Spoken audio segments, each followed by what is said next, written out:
اس ترجمے کی بنیاد پر اگر صرف ادب کی بات کی جائے تو عالمی کلاسک کو پڑھنے کے قابل ہوئے ہیں، اور ہم بہت سارے دیگر زبانوں کے جو اعلیٰ ادب ہے اس کو پڑھنے کے قابل ہوئے۔ اب سوال یہ ہے کہ کیا ترجمہ شدہ ادب جس زبان میں ترجمہ کیا جاتا ہے اس کا حصہ ہے یا نہیں، یا وہ ادب ہے اس کا، یا اسے ہم کیا کہیں گے؟ اس سلسلہ میں سب سے پہلے تو ڈاکٹر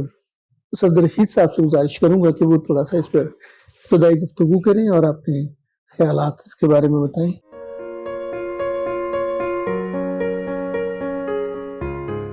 یعنی یہ ایک تو یہ کہ بہت منفرد ہے، یہ بجائے کہ ترجمے پہ بات ہو اسپیسیفک اس پہ، یہ جو بات موضوع ہمارا ہے یہ میں تو اس سے پہلے شاید اس طرح اس انداز سے نہیں سنا، اور اس میں یہ ہے کہ اتنی سادہ بات نہیں ہے میرا خیال ہے، اور یہ ہماری پاس سے بات نکلے گی، سوالات کچھ ہوں گے، کچھ میرے ذہن میں چیزیں آئیں گی تو یوں شاید بات اچھی بن جائے۔ ایک تو میرا خیال ہے کہ کہا بھی جاتا ہے کہ ترجمہ بہرحال ایک قسم کا پیرالل ٹیکسٹ وجود میں آ جاتا ہے، ترجمہ ہوتا ہے یقیناً وہ اچھا ہم میرے ذہن میں ادب ہی رہے گا، ٹھیک ہے جی، ہم جب بات کر رہے ہیں تو میں ادب ہی کو ذہن میں رکھ کے بات جی کروں بالکل، گا، ہم ادب کے دائرے جی میں ادب رہیں کے گے، دائرے میں ترجمے کے، جی ہاں، تو اس میں ظاہر ہے کہ یا ہمارا فکشن آئے گا یا شاعری سمجھ لیں، تو جتنی بھی وجود میں آتی ہیں ترجمے کے ذریعے، چاہے کسی بھی زبان سے اردو میں یا اردو سے یا کسی اور زبان سے، خاص طور پہ انگریزی جانتے ہیں زیادہ تر، تو وہ ایک عملی طور پہ تو وہ ٹھیک ہے کہ ترجمہ ہوتا ہے، لیکن وہ اس کا متبادل ہے بھی اور نہیں بھی، جیسے میں نے کہا نا کہ سادہ بات نہیں ہے وہ۔ آپ اپنے اپنے ذہن میں ہم کوئی بھی فن پارہ لے آئیں جو معروف ہے دنیا میں کہ اردو میں ترجمہ ہوا، تو ہم اس کو وہی کہہ کے ہم کہیں گے کہ دوستویفسکی کا ہے، یہ ٹالسٹائی کا ہے، کسی کا بھی ہے، یہ کیٹس کی نظموں کا ترجمہ ہے، کہتے ہم یہی ہیں کہ جیسے وہ ہے، لیکن وہ ہے بھی اور نہیں بھی، اور اس کا اپنا وجود بھی موجود ہے، یعنی متوازی ایک متن بن جاتا ہے۔ تو اس طرح میرا خیال ہے دیکھنا چاہیے۔ اور مثلا جب ہم نے خود ترجمے عالمی کلاسک کی جب ایم اے کا دور تھا خاص طور پہ پڑھنے شروع کیے، تو ہم یہی کہتے تھے کہ بھئی فلانا ناول چھپ گیا ہے، اس کا کلاسیکی ادب میں یہ ایک اہم چیز چھپ گئی ہے، وہ چیز ہم نے جو تھوڑی بہت پڑھی ہوتی تھی تو جو پتہ چلتا تھا کہ بھئی اس کا ترجمہ اردو میں ہو تو ہم اس کو وہی ٹیکسٹ سمجھ کے ہی پڑھ رہے ہوتے تھے۔ تو یہ بات تو ہے کہ ہم ذہن میں یہی رکھتے تھے کہ اب جو ترجمہ ہو چکا فرض کیا ناول ہے یا افسانہ ہے، تو لیکن اب اس میں مترجم نے اس میں اب فرض کیا، ایک سوال میں آپ کے سامنے بھی رکھتا ہوں کہ ایک متن ہے، اس کا فرض کیا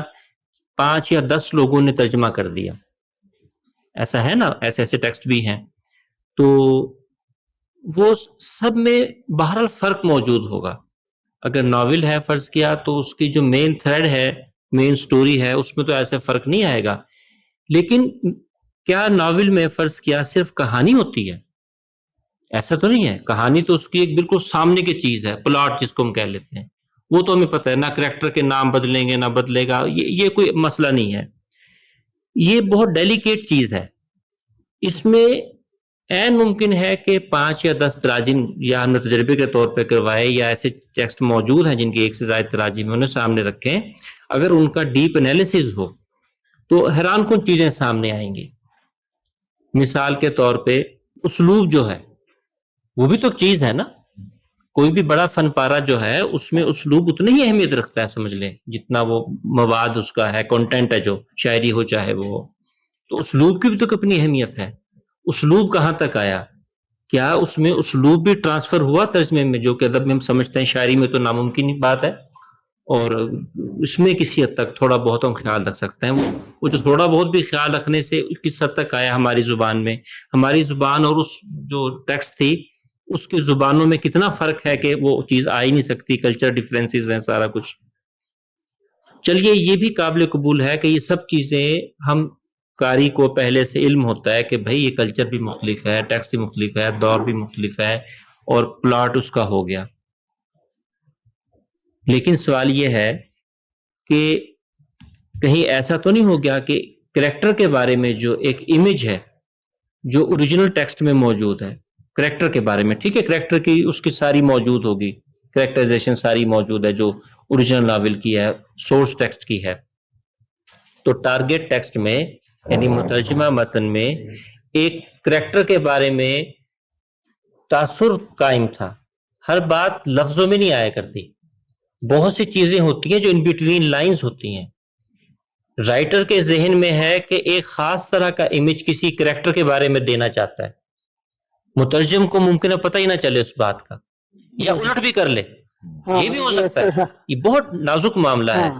یعنی اس انداز سے آج متون کو دیکھنے کی ضرورت ہے. اس پہ میں نے کچھ عرصہ پہلے ایک آرٹیکل لکھا تھا اور مجھے لگتا ہے کہ شاید وہ پہلا آرٹیکل تھا اردو میں. تو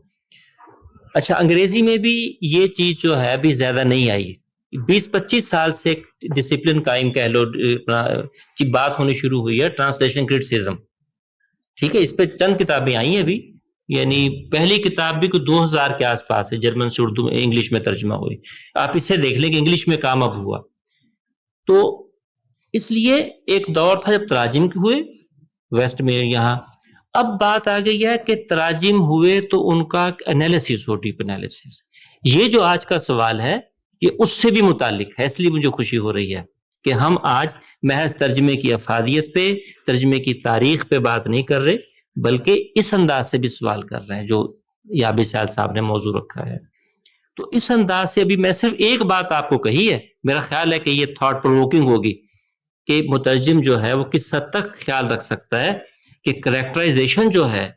حتیٰ کہ پلاٹ کے بارے میں، اس کے تھیمز کے بارے میں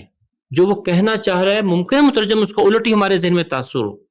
تاثر بھی تو ایک بہت اہم چیز ہے نا، صرف پلاٹ اہم نہیں ہے. فرض کر اس کی بات کریں تو شاعری کی تو بات ہی چھوڑ دینا، وہ تو پتہ نہیں کیا کچھ سے کچھ. مثال کے طور پہ عمر خیام کا ترجمہ فٹز جیرلڈ نے کیا، ایسا ہی ہے نا جی، سب سے پہلے پراپر جو یورپ میں مقبول ہوا اور یورپ میں اس کی تعارف کا بھی مقبولیت کا باعث بنا جو آج تک ہے. کتنی کنی آتی تھی عربی فارسی بھی، ٹھیک ہے جی، فٹز جیرلڈ کو، اور ترجمہ وہ بالکل مختلف چیز ہے. وہ تو بعد میں لوگوں نے انالیسس کی ہے نا، وہ بالکل پیرلل ٹیکسٹ ہے لیکن باہر اس کی اپنی افادیت ہے. تو میرا خیال ہے کہ فی الحال میں یہیں رکتا ہوں اور پھر سوال پہ ہوتے رہیں گے تو